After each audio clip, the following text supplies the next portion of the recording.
इस वीडियो में मैं आपको दो ऐसी कहानियां सुनाने वाला हूं जो बुद्ध के जीवन से रिलेटेड है, और अगर आप इसे समझ गए तो बहुत गहरी सीख है इन कहानियों में। तो पहली कहानी है, भगवान बुद्ध आत्मज्ञान प्राप्त करने के लिए कठोर तपस्या में लगे थे।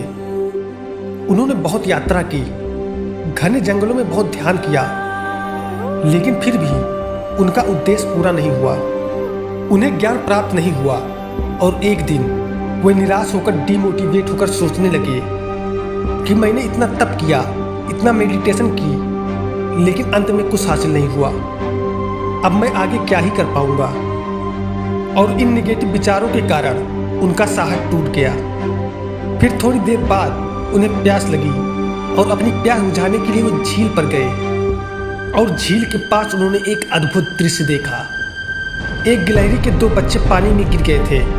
पहले तो वह गिलहरी ऐसे ही बैठी रही और थोड़ी देर बाद गिलहरी झील के अंदर चली गई और अपने शरीर को भिगोया और बाहर आके झाड़ने लगी। और वो ऐसा बार बार कर रही थी।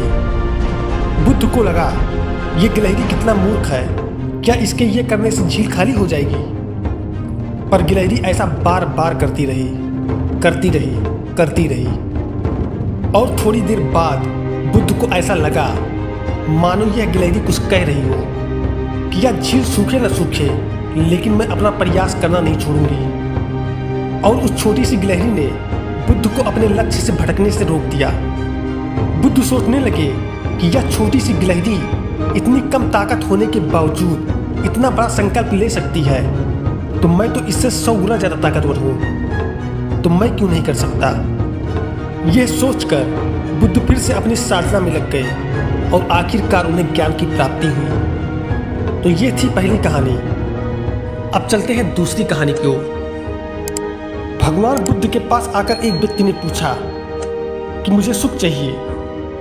तब बुद्ध ने कहा कि तुम्हारा उत्तर तुम्हारे प्रश्न में छिपा है। सबसे पहले तुम अपने प्रश्न में से मैं हटा दो, क्योंकि अगर तुम अपने बारे में ही सोचते रहोगे तो तुम सुखी कैसे रहोगे?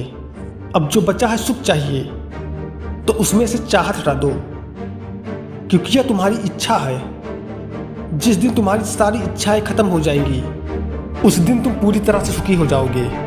इसलिए इस इच्छा को खत्म कर दो, और अब जो बचा है वो है सुख। दोस्तों, वीडियो अगर पसंद आया हो तो प्लीज़ लाइक करें, और अगर चैनल पर नए हो तो चैनल को सब्सक्राइब करके बेल आइकन प्रेस कर दें। धन्यवाद।